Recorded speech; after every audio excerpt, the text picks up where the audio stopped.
Sketch മീഡിയയുടെ പുതിയൊരു വ്ളോഗിലേക്ക് എല്ലാവർക്കും സ്വാഗതം. നല്ല അടിപൊളി ബീഫ് ബിരിയാണിയുടെ ദമ്മ് പൊട്ടിക്കുമ്പോഴുള്ള ആ ഒരു സ്മെല്ലുണ്ടല്ലോ, അതിങ്ങനെ ഓർക്കുമ്പോൾ തന്നെ നമ്മുടെയൊക്കെ വായിൽ വെള്ളം വരും. ഞാൻ കൂടുതൽ പറഞ്ഞ് കൊതിപ്പിക്കുന്നില്ല, നമുക്കിപ്പോൾ തന്നെ നോക്കാം എങ്ങനെയാണ് നല്ല അടിപൊളിയായിട്ടുള്ള ബീഫ് ബിരിയാണി ഉണ്ടാക്കുകയെന്ന്. വളരെ എളുപ്പത്തിൽ നമുക്ക് എങ്ങനെയാണ് ഉണ്ടാക്കാമെന്ന് നോക്കാം. അപ്പോൾ അതിനു മുമ്പായിട്ട് നിങ്ങൾ ഇതുവരെ ഈ ചാനൽ സബ്സ്ക്രൈബ് ചെയ്തിട്ടില്ലെങ്കിൽ താഴെ കാണുന്ന ആ സബ്സ്ക്രൈബ് ബട്ടൺ ഒന്ന് പ്രസ് ചെയ്യുക, അതിൻ്റെ അടുത്തുള്ള ബെൽ ബട്ടണും പ്രസ് ചെയ്യുക. 1/2 കിലോ ബീഫ് വെച്ചിട്ടുള്ള അളവാണ് കേട്ടോ ഞാൻ ഈ വീഡിയോയിൽ കാണിക്കുന്നത്. അപ്പോൾ നമ്മൾ 1/2 കിലോ ബീഫ് എടുത്തിട്ടുണ്ട്. ഇതിൽ ഞാൻ കുറച്ച് എല്ലിൻ്റെ പീസൊക്കെ ചേർത്തിട്ടുണ്ട് കേട്ടോ. പിന്നെ ഞാനിത് കട്ട് ചെയ്തിട്ടുള്ളത് ഞാൻ വളരെ ചെറിയ പീസാക്കിയിട്ടൊന്നുമല്ല, വലിയ പീസുമല്ല, ഒരു മീഡിയം സൈസ് പീസാക്കിയിട്ടാണ് ഞാനിത് കട്ട് ചെയ്തിട്ടുള്ളത്. പിന്നെ നമുക്ക് വേണ്ടത് റൈസാണ്. ഞാനിവിടെ ബസ്മതി റൈസാണ് എടുത്തിട്ടുള്ളത്. നമ്മുടെ ബിരിയാണി അരി യൂസ് ചെയ്താലും മതിയുടെ, ബിരിയാണി അരി നല്ല ടേസ്റ്റ് ആയിരിക്കും. അപ്പോൾ ഞാനിവിടെ 2 കപ്പ് ബസ്മതി റൈസാണ് എടുത്തിട്ടുള്ളത്. ഇനി ഇതിനെ നമുക്ക് കുറച്ച് സമയം ഒന്ന് വെള്ളത്തിൽ, ഒരു 15 മിനിറ്റൊക്കെ ഒന്ന് വെള്ളത്തിൽ കുതിർത്താൻ വെക്കാം. അതിനുശേഷം നമ്മളിവിടെ സവാള എടുത്തിട്ടുണ്ട്. അപ്പോൾ ഇത് 2 സവാള അരിഞ്ഞതാണ്. ഇത് നമ്മുടെ ചോറിലേക്ക് വഴറ്റാനൊക്കെ ആവശ്യമുള്ളതാണ്. പിന്നെ ഇത് 1 സവാള അരിഞ്ഞത്, അത് നമ്മൾ സവാള ഫ്രൈ ചെയ്തെടുക്കൂലേ, ചോറിൻ്റെ മുകളിലൊക്കെ ഇടാൻ വേണ്ടിയിട്ട് അണ്ടിപ്പരിപ്പും സവാള എല്ലാം കൂടി ഫ്രൈ ചെയ്തെടുക്കൂലേ, അതിന് വേണ്ടിയിട്ടുള്ള സവാളയാണത്. ഞാനിവിടെ ഒരു 5 പച്ചമുളക് എടുത്തിട്ടുണ്ട്. അപ്പോൾ എരിവ് ഇത്ര ഇഷ്ടമില്ലാത്തവർക്ക് ഇതിൻ്റെ എണ്ണം കുറക്കാം കേട്ടോ. അതുപോലെ ഒരു 10 അല്ലി വെളുത്തുള്ളി, ഏകദേശം അതിൻ്റെ ഒരു പകുതി അളവോളം ഇഞ്ചി, ഇത്രയാണ് എടുത്തിട്ടുള്ളത്. ഇനി ഇത് മൂന്നും കൂടി നമുക്ക് മിക്സിയിൽ നല്ലോണം ഒന്ന് ചതച്ചെടുക്കണം. ഇനി ഒരു 2 മീഡിയം സൈസ് തക്കാളി ചെറുതായി കട്ട് ചെയ്ത് വെച്ചിട്ടുണ്ട്. അതുപോലെ പുതിനയിലയും മല്ലിയിലയും ആവശ്യത്തിന് എടുക്കുക. അപ്പോൾ അതും ഇതുപോലെ കട്ട് ചെയ്ത് വെക്കാം. ഇത്രയും നമ്മൾ റെഡിയാക്കി വെക്കുക. അതിനുശേഷം നമുക്ക് ബിരിയാണി ഉണ്ടാക്കാൻ തുടങ്ങാം. നമ്മുടെ ബിരിയാണിയുടെ മസാല നമ്മൾ കുക്കറിലാണ് ഉണ്ടാക്കാൻ പോകുന്നത്. ബീഫ് ആയതുകൊണ്ട് തന്നെ കുക്കറിലാകുമ്പോൾ പെട്ടെന്നാവും, അതിന് വേണ്ടിയിട്ടാണ്. അപ്പോൾ നമ്മൾ ഈ കുക്കറിലേക്ക് ഏകദേശം ഒരു 1.5 ടേബിൾ സ്പൂൺ നെയ്യ് ഒഴിച്ചു കൊടുക്കുന്നുണ്ട് ഞാനിപ്പോൾ. എന്നിട്ട് അതിലേക്ക് നമ്മൾ ആദ്യം കട്ട് ചെയ്ത് വെച്ച് 2 സവാള ഉണ്ടല്ലോ, ആ 2 സവാള ഇതിലേക്ക് ഇട്ട് കൊടുക്കുക. പിന്നെ നമ്മൾ ഇതിൽ സവാള ഇങ്ങനെ ഒരുപാട് നേരം വഴറ്റി കഷ്ടപ്പെടുകയൊന്നും വേണ്ട, അത്രയ്ക്ക് ഒരുപാട് വഴറ്റേണ്ട ആവശ്യമൊന്നുമില്ല കേട്ടോ. അപ്പോൾ സവാള ഇട്ട ശേഷം ഇനി നമുക്കിതിലേക്ക് ഉപ്പ് ചേർത്ത് കൊടുക്കണം. ഉപ്പ് ചേർക്കുമ്പോൾ നമ്മൾ ഈ മസാലയിലേക്ക് എല്ലാം കൂടെ ആവശ്യമുള്ള ഉപ്പാണ് ഇതിൽ ചേർക്കുന്നത്. ബീഫ് ഇതിലിട്ടിട്ട് തന്നെയാണ് നമ്മൾ വേവിക്കുന്നത്. അപ്പോൾ ആ ബീഫിലേക്ക് വേണ്ടതും അതുപോലെ ഈ മസാലയിലേക്ക് മൊത്തത്തിൽ വേണ്ട അത്രയും ആവശ്യത്തിനുള്ള ഉപ്പ് നമ്മൾ ചേർത്ത് കൊടുക്കണം. പിന്നെ ഒരുപാട് ചേർത്ത് ഉപ്പ് കൂടി പോകാൻ നിൽക്കണ്ട കേട്ടോ. ഞാൻ പറഞ്ഞത് ആ ബീഫിലേക്ക് ആവശ്യമുള്ള ഉപ്പ് കൂടി ചേർക്കണം എന്നാണ് ഞാൻ ഉദ്ദേശിച്ചത്.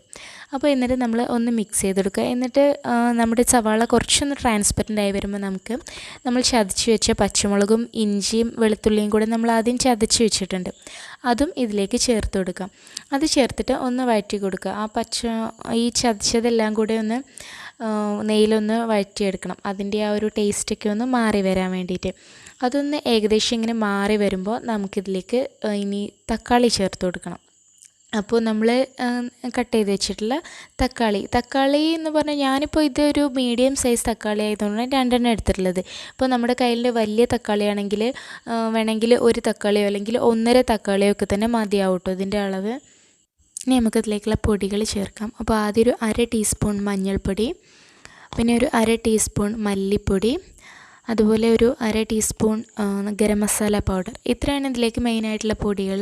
അപ്പോൾ ഇത് ചേർത്തിട്ട് നമുക്കിതിനൊന്ന് വഴറ്റി കൊടുക്കാം. ആ പൊടികളുടെയൊക്കെ ഒരു പച്ചമണം പോകുന്നത് വരെ ഒന്ന് നല്ലോണം ഒന്ന് മിക്സ് ചെയ്ത് കൊടുക്കാം. പൊടികളുടെ പച്ചമണം മാറിയ ശേഷം നമുക്കിനി നമ്മുടെ ബീഫ് ഇട്ട് കൊടുക്കാം. അപ്പോൾ നമ്മൾ കഴുകി വൃത്തിയാക്കി വെച്ചിട്ടുള്ള ബീഫ് ഇതിലേക്ക് ഇടുക. എന്നിട്ട് നല്ലോണം ഒന്ന് മിക്സ് ചെയ്ത് കൊടുക്കാം. അപ്പോൾ ഒരു കാര്യം പ്രത്യേകം ശ്രദ്ധിക്കണ്ടോ, ഞാനിവിടെ 1/2 കിലോ ബീഫ് വെച്ചിട്ടാണ് ചെയ്യുന്നത്. നിങ്ങളിപ്പോൾ 1 കിലോ ബീഫ് വെച്ചിട്ടാണ് ചെയ്യുന്നതെന്നുണ്ടെങ്കിൽ ഞാൻ ഈ പറഞ്ഞ അളവെല്ലാം അതിൻ്റെ നേരെ ഡബിളാക്കിയിട്ട് എടുത്താൽ മതി. അപ്പോൾ എല്ലാം കറക്റ്റായിട്ട് തന്നെ കിട്ടും, മെഷർമെൻ്റ് എല്ലാം കറക്റ്റാണ്. അപ്പോൾ നമ്മൾ ബീഫിനെ ഇതിലിട്ട് നല്ലോണം മിക്സ് ചെയ്തിട്ടുണ്ട്. ഇനി നമുക്ക് ഇതിനെ വിസിലിട്ടിട്ട് വേവിക്കണം. അപ്പോൾ ഒരു 7 വിസിലൊക്കെ വേണ്ടി വരും ഈ ബീഫ് ഒന്ന് വെന്ത് കിട്ടും. പിന്നെ ഓരോ ബീഫിൻ്റെ വേവിനനുസരിച്ച് മാറ്റം വരും. അപ്പോൾ ഞാനിവിടുന്ന് ഇപ്പോൾ വാങ്ങിച്ചത് പാകിസ്ഥാനി ബീഫാണ്. ഇതൊരു 7 വിസിലൊക്കെ വേണ്ടി വരും. പിന്നെ നമ്മൾ ശ്രദ്ധിക്കേണ്ട ഒരു കാര്യം, ഇതിൽ വെള്ളം ഒഴിക്കരുത്. ഈ ബീഫിൽ നിന്ന് തന്നെ ആവശ്യത്തിൻ്റെ വെള്ളം ഇറങ്ങി വരും, അതുകൊണ്ട് ഇതിലൊട്ടും വെള്ളം ഒഴിക്കരുത്. ഇത് ഇതുപോലെ അടച്ചു വെച്ചിട്ടാണ് നമ്മൾ വേവിക്കേണ്ടത്. അപ്പോൾ ഞാനിപ്പോൾ ഇത് ക്ലോസ് ചെയ്തിട്ട് വേവിക്കാൻ പോവാണ്. ഇപ്പോൾ നമ്മുടെ ബീഫ് ഒരു 7 വിസിലായിട്ടുണ്ട്. എന്നിട്ട് അതിൻ്റെ എയറൊക്കെ കംപ്ലീറ്റ് പോയതിന് ശേഷം ഞാനിത് ഓപ്പൺ ചെയ്തതാണ്. ഇപ്പോൾ നിങ്ങൾക്ക് കാണാൻ പറ്റുന്നത് ഇതിൽ വെള്ളം, നമ്മളിതിൽ ഒട്ടും വെള്ളം ഒഴിച്ചിട്ടില്ല. ഇത് ആ ബീഫിൽ നിന്ന് തന്നെ ഇറങ്ങി വന്നിട്ടുണ്ട് വെള്ളമാണ്. അപ്പോൾ ഇനി ഈ വെള്ളം നമുക്ക് വറ്റിച്ചെടുക്കണം, അല്ലെങ്കിൽ നമ്മുടെ മസാലയിൽ ഒരുപാട് വെള്ളം കൂടിപ്പോകും. അപ്പോൾ നമ്മൾ നല്ല ഹൈ ഫ്ലെയിമിൽ ഇടാം. തീ നല്ല ഹൈ ഫ്ലെയിമിലാക്കി വെച്ച ശേഷം ഈ വെള്ളം ഒന്ന് നമുക്ക് നല്ലോണം വറ്റിച്ചെടുക്കണം. അപ്പോൾ അതിന് കുറച്ച് സമയം വിടുക. ഒരു ആകുമ്പോൾ തീ നല്ലോണം ഹൈ ഫ്ലെയിമിലിട്ടിട്ട് ഈ വെള്ളം വറ്റിച്ചെടുക്കാം. അപ്പോൾ ഈ സമയം കൊണ്ട് ഇനി ബീഫ് എന്തെങ്കിലും വേവാൻ കുറച്ച് ബാക്കിയുണ്ടെങ്കിൽ അത് വേവുകയും ചെയ്തോളൂ കേട്ടോ. ഇപ്പം നമ്മുടെ ബീഫിൽ വെള്ളമൊക്കെ ഇങ്ങനെ ഏകദേശം വറ്റി വന്നിട്ടുണ്ട്, കുറേ വെള്ളമൊക്കെ വറ്റിയിട്ടുണ്ട്. ഈ ഒരു സ്റ്റേജിലാവുമ്പോൾ നമ്മളിതൊന്ന് സിമ്മിലേക്ക് ഇടാം. ഫ്ലെയിം ഒന്ന് സിമ്മിലാക്കിയ ശേഷം നമുക്ക് ഇതിലേക്ക് നമ്മൾ അരിഞ്ഞു വെച്ചിട്ടുള്ള മല്ലിയിലയിൽ നിന്ന് പകുതിയും അതുപോലെ പുതിനയില ഉണ്ടല്ലോ അതിൽ നിന്നും പകുതി എടുക്കുക. അപ്പോൾ ഇതിൽ നിന്ന് രണ്ടിന്നും പകുതി എടുത്താൽ മതി, കാരണം ബാക്കി നമുക്ക് ബിരിയാണി ദം ചെയ്യുമ്പോൾ ആവശ്യം വരും. അതുകൊണ്ടാണ് പകുതി ഇടുക എന്ന് പറഞ്ഞത്. ഈ പുതിനയിലേക്ക് ചേർക്കുമ്പോൾ നല്ലൊരു ഫ്ലേവറൊക്കെ കിട്ടും നമ്മുടെ മസാലയ്ക്ക്. അപ്പോൾ അത് ഇതിൽ ഇട്ട് കൊടുക്കുന്നത് അതുകൊണ്ടാണ് മസാല. പിന്നെ ഞാൻ ഒരു 1/2 ടീസ്പൂൺ ഗരം മസാലയും കൂടി ചേർത്ത് കൊടുക്കുന്നുണ്ട്. അതുപോലെ ഒരു 1/2 ഭാഗം നാരങ്ങ, അത് നാരങ്ങയുടെ നീരും ചേർത്ത് കൊടുക്കുക. ഈ ഗരം മസാല ഇങ്ങനെ ഇടുമ്പോൾ എന്തോ ഒരു ടേസ്റ്റ് തോന്നാറുണ്ട് കേട്ടോ, അതുകൊണ്ടാണ് ഇങ്ങനെ ചെയ്യുന്നത്. പിന്നെ 1 ടേബിൾ സ്പൂൺ തൈര് അതും ചേർത്തിട്ട് നമുക്കിതെല്ലാം കൂടി നല്ലോണം മിക്സ് ചെയ്തെടുക്കാം. നമ്മൾ ചിക്കൻ ബിരിയാണി ഉണ്ടാക്കുമ്പോൾ ചേർക്കുന്ന അത്രയ്ക്ക് തൈരൊന്നും ബീഫ് ബിരിയാണിയിൽ ആവശ്യമില്ല. അതുകൊണ്ടാണ് ഞാൻ 1 ടേബിൾ സ്പൂൺ തൈര് മാത്രം ചേർത്തത്. ഇപ്പോൾ നമ്മുടെ മസാല നല്ല റെഡി ആയിട്ടുണ്ട്. അപ്പോൾ ഇനി ഇതിനെ നമുക്ക് കുക്കറിൽ തന്നെ അടച്ചു വെക്കാം, വിസിലിട്ടിട്ട് തന്നെ അടച്ചു വെക്കാൻ ശ്രദ്ധിക്കട്ടെ, ചൂട് പോവാതിരിക്കാൻ വേണ്ടിയിട്ടാണ്. അപ്പോൾ ഇനി ആദ്യം നമുക്ക് നമ്മുടെ സവാളയൊക്കെ ഒന്ന് ഫ്രൈ ചെയ്തെടുക്കാം. അണ്ടിപ്പരിപ്പ് മുന്തിരിയൊക്കെ കൂടി ഒന്ന് ഫ്രൈ ചെയ്തെടുക്കുക. അപ്പോൾ അതിന് വേണ്ടിയിട്ട് ഒരു 2 ടേബിൾ സ്പൂൺ നെയ്യ് ഒഴിക്കുക ഒരു പാത്രത്തിലേക്ക്. അതിലേക്ക് പിന്നെ കുറച്ച് ഓയിലും കൂടി ചേർത്ത് കൊടുക്കുക, കാരണം സവാള ഫ്രൈ ചെയ്തെടുക്കേണ്ടതല്ലേ. പിന്നെ ഈ പാത്രത്തിൽ തന്നെയാണ് കേട്ടോ നമ്മൾ അരി വേവിക്കാനും പോകുന്നത്, റൈസ് കുക്ക് ചെയ്യാൻ പോകുന്നത്. അപ്പോൾ അതിന് ആവശ്യമുള്ള വലിപ്പത്തിലുള്ള ഒരു പാത്രം എടുക്കുക. എന്നിട്ട് സവാള ഇട്ട് കൊടുക്കുക. നമ്മൾ കട്ട് ചെയ്ത് വെച്ചിട്ടുള്ള ഒരു സവാള ഇതിലിട്ടിട്ട് നമുക്കൊന്ന് ഫ്രൈ ചെയ്തെടുക്കാം. അപ്പോൾ അതൊരു ഏകദേശം ഒരു മീഡിയം ഫ്രൈ ആയി വരുമ്പോൾ നമുക്കതിലേക്ക് അണ്ടിപ്പരിപ്പ് ഇട്ട് കൊടുക്കാം. ഒന്ന് ചെറിയൊരു ഗോൾഡൻ ബ്രൗൺ കളർ ഇങ്ങനെ ആവാറായി വരില്ലേ, ആ സമയത്ത് നമ്മൾ അണ്ടിപ്പരിപ്പ് ഇട്ട് കൊടുത്താൽ മതി. എന്നിട്ട് അത് മിക്സ് ചെയ്യുമ്പോൾ അണ്ടിപ്പരിപ്പിൻ്റെ ആ മൂപ്പും എല്ലാം കൂടി കറക്റ്റായി വരും. എല്ലാം ഒന്ന് സെറ്റായി വന്നാൽ പിന്നെ ലാസ്റ്റ് നമ്മൾ മുന്തിരി ഇട്ട് കൊടുക്കാം. മുന്തിരിയിട്ട് ജസ്റ്റ് ഒന്ന് ഇളക്കേണ്ട ആവശ്യമുള്ളൂ. മുന്തിരിയിട്ട് ഒരുപാട് സമയം വെക്കരുത്, മുന്തിരി പെട്ടെന്ന് കരിഞ്ഞു പോകും. അതുകൊണ്ട് മുന്തിരിയിട്ട് ഒന്ന് ഇളക്കുക, അപ്പോൾ തന്നെ അതിൽ നിന്ന് കോരിയെടുക്കാം. കാരണം ഇത് കരിഞ്ഞു പോയാൽ ഒരു ടേസ്റ്റും ഉണ്ടാവില്ല. എന്നാൽ ഇത് നമ്മൾ വറുത്തിടാഞ്ഞാലോ ബിരിയാണീൻ്റെ കറക്റ്റ് ടേസ്റ്റ് നമുക്ക് കിട്ടില്ല. കാണാൻ ഭംഗിക്ക് മാത്രമല്ല, ഇത് കഴിക്കുമ്പോഴും ആ ഒരു ശരിക്കും ബിരിയാണിൻ്റെ ആ ഒരു നമ്മുടെ മലബാർ ഏരിയയിലുള്ള ബിരിയാണിൻ്റെ ഒരു ടേസ്റ്റ് എന്ന് പറയുന്നതിന് വേണമെങ്കിൽ ഇതിലാണെന്ന് പറയാം നമുക്ക്.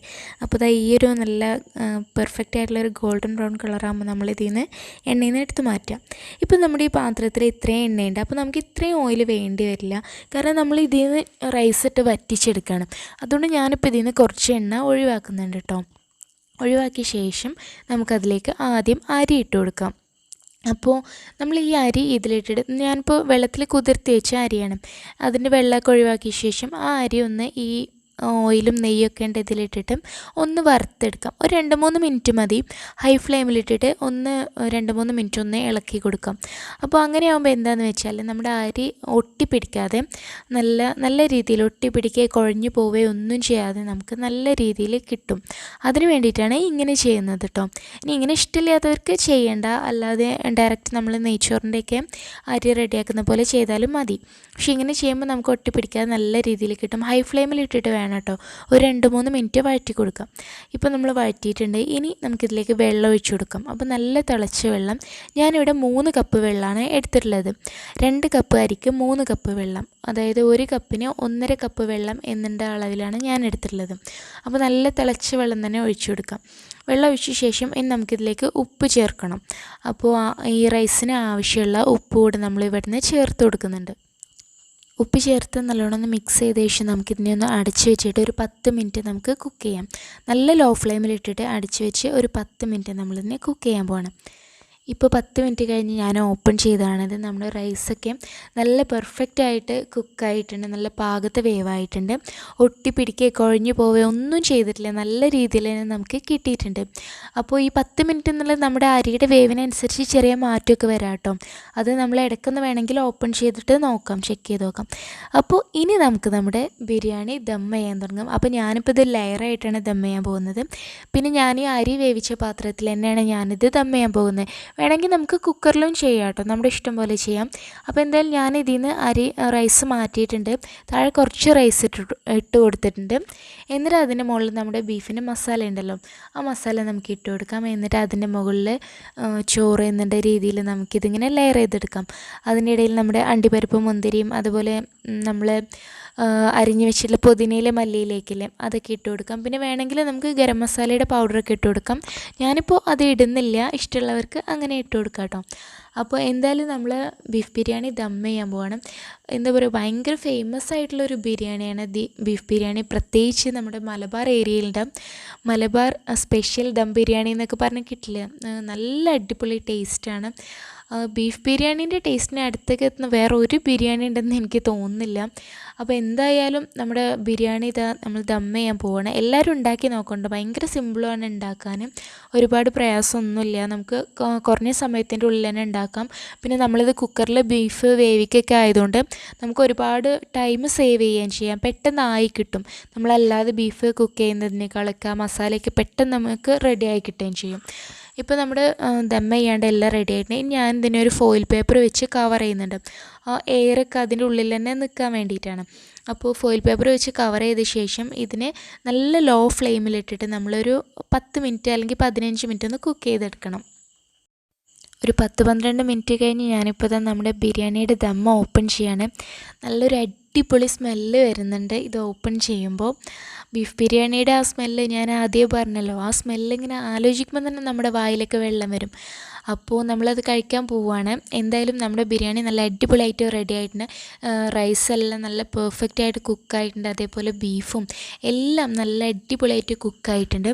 അപ്പോൾ ഇത് ഉണ്ടാക്കാൻ നല്ല സിമ്പിളാണ്. പിന്നെ നമ്മുടെ പെരുന്നാളിനൊക്കെ, പ്രത്യേകിച്ചും വലിയ പെരുന്നാളിന് ബീഫ് എന്ന് പറഞ്ഞാൽ ബീഫ് ബിരിയാണി അല്ലെങ്കിൽ നമ്മൾ ബീഫിനെയൊക്കെ അറുത്തിട്ടൊക്കെ കൊണ്ടുവരും.